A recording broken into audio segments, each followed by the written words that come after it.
My name is Blessings Gadema. I'm 13 years old. I am an orphan. I live with my grandmother and my grandfather. My mother left me when I was young. My name is Miss Mary. I am 11 years old. I live with my mother and I am an orphan. I don't know my father and I am only one in my family. Innocent Kamwaz and age 15 years old boy.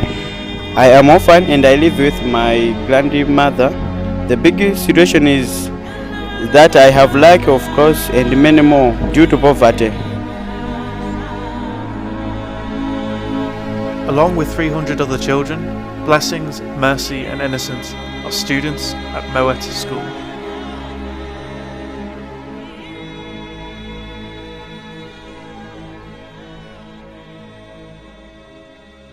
My name is Patterson Jolanga. I'm the founder and executive director for MOET Orphans Education and Training. It's an institution that started on a grass-thatched shelter hamlet in 1999 with 10 orphans. It is called MOET in short, and the objectives for starting this institution were: one, to give quality elementary education to orphans and vulnerable children, and also to provide vocational skills training, to provide secondary school sponsorship to those children who are actually graduating from the primary school, but also to help the orphans and their guardians in living lightly on the planet, living a simple life by using the concept that is known as permaculture. And from the time this school started with 10 orphans, we have seen a very tremendous change and a very encouraging progress, because from a grass-thatched shelter, this time around we are saying that we have a full primary school with 345 children, and we have about 11 teachers whom we are working with right now. The hardest thing is, for me, it's classroom control. Yeah. The best thing about our program that we also increase our knowledge as we are teaching. We have a vocational skills center, our set, a kitchen, and a dining room, office, and also a kindergarten center where we have the young children who go to that place, and there's a nursery school. Malawi is one of the very poorest countries in the world. The students at MOET face incredibly difficult circumstances every day. The orphans that we have here are really challenged because there are a lot of things that they need for them to stay very well. This area that we are staying is an area where there are a lot of mosquitoes. So the children, most of them suffer from malaria. Like, for example, this time around when the rains have just stopped, there are a lot of stagnant water everywhere. There is a lot of cases of malaria. And we normally register this time around about 6 or 7 children going to the hospital every day. But also the issue of the households where they are coming from. Most of the households are dilapidated. The houses that leak when it's raining, sometimes they don't sleep. They just stand up because it's raining heavily. And when it rains very bad, sometimes the houses fall down because they're made of mud and thatched with grass. But apart from that, the problem that we have is that many children come to school when they are hungry. It's very rare for parents to prepare breakfast, lunch and supper because of the minimal resources which they have. The food that they eat is really very bad. Bad in the sense that it's not nutritious. They just eat, provided they have to, have their bellies filled. But also the clothes that they have. Maybe some have only one pair of clothes, like a uniform. It's these problems that MOET is helping to tackle. Dear my friend, I'm living now, and that train is passing by to take me with my body over there, to the land of paradise, where you will be no supplies, no sorrow, no worry, that's all. It's okay, it's okay, it's okay. The children are happy because we provided them with exercises, we provided them with writing materials, we provided them with uniform, and we also provided them with clothes. On the part of the vocational skills, the skills that we give to the kids are cookery, tailoring, this is sewing, and welding, and a bit of carpentry. The other thing that we also provide is the computer.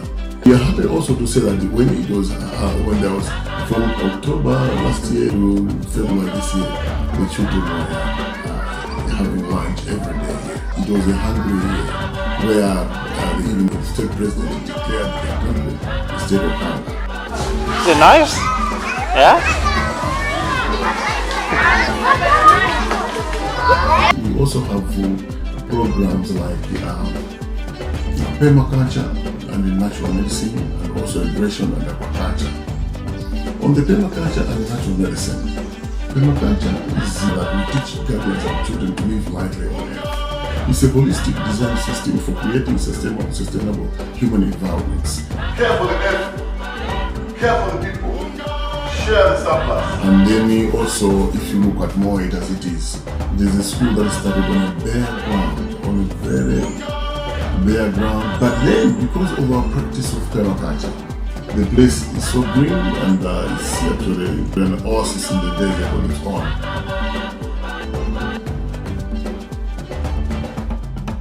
And we also encouraged them to use the natural medicine which our forefathers, our ancestors were using when they were staying very happily, healthily. So we encourage the children, the Ghanaians, to use the local available natural trees for them to get medicine. So far, so good. We are happy to say that we train the Ghanaians and they are able to do these things in their homes. We have about 4 fish ponds that we produce fish and give to the children.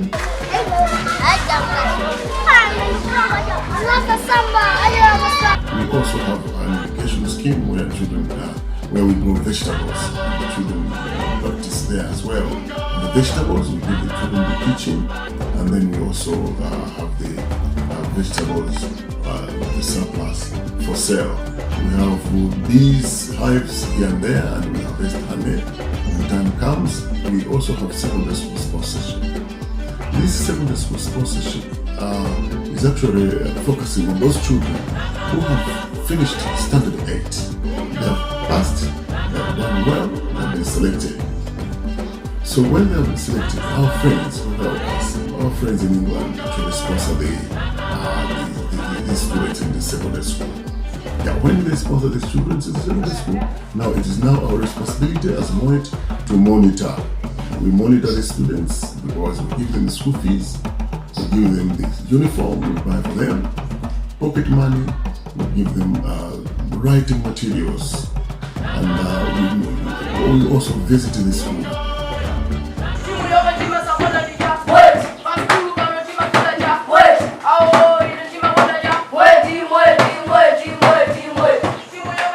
MOET is a truly remarkable place. From its humble beginnings as a grass shelter with 10 orphans, under the guidance of Patterson, and through the sheer will and hard work of dedicated teachers, it has grown and blossomed into the very best school that these children could hope for. And that's the key word, hope. For me, that's what stands out above everything else. Despite the hard circumstances and vast challenges that these children face every single day, they have hopes, dreams and aspirations, just like any other child. I want to be an accountant. I want to be a engineer. I want to be These students have a hunger to learn and to better themselves through education, and MOET is providing them a path to do so. But it needs our help. As has been the case for the past 20 years, the school is always growing. There's always a new project that needs funding. Money is needed to keep on providing the everyday necessities such as clothes, uniforms, exercise books, pens, pencils, food, medicine and mosquito nets. At the moment, sewing machines and computers are in desperate need of fixing too. There's also a nursery kitchen that needs finishing, as well as bigger, more long-term projects. It took us the best part of a day to visit just 2 secondary schools in the Mangochi area. Supporting these secondary school students is a demanding task, and ideally, the next step for MOET is to start building a secondary school right here. That's the long-term plan, but none of this can be achieved without you. This thing cannot go without saying.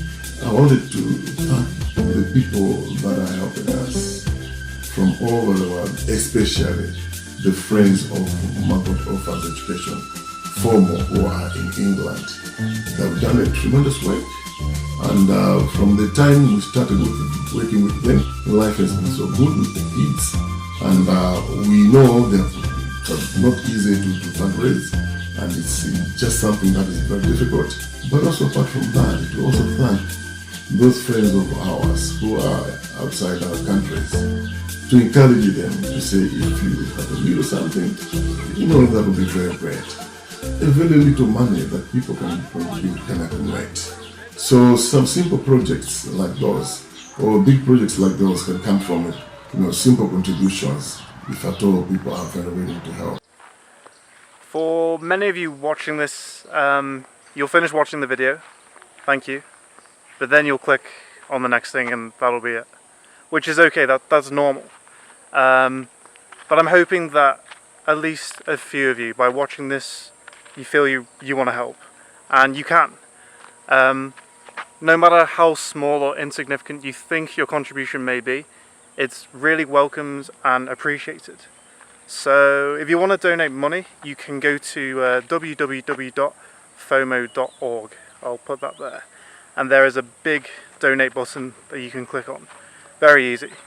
But maybe you have an idea for the school, or some old clothes that you were going to throw out. Ideally, if you want to come out here and volunteer, you can. It's really easy. So all you need to do is get in touch. So I will put my email address here, and also the volunteering coordinator, Kate Bernard, her email here. So if you feel you wanna get in touch, come and volunteer or do whatever, just email one of us and we'll get the ball rolling. And also, even if you can't do any of those things, just sharing this video on your social media will go a long way. It will help because it spreads the word. And maybe by sharing this video, someone else will come across it and they'll be able to help in a different way. So if you could just share, tell your family, tell your friends, that'd be awesome. And thank you for watching.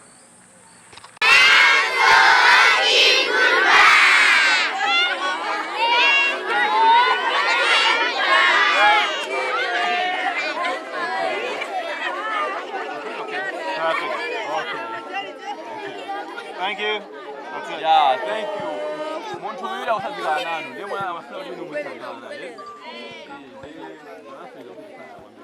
Perfect.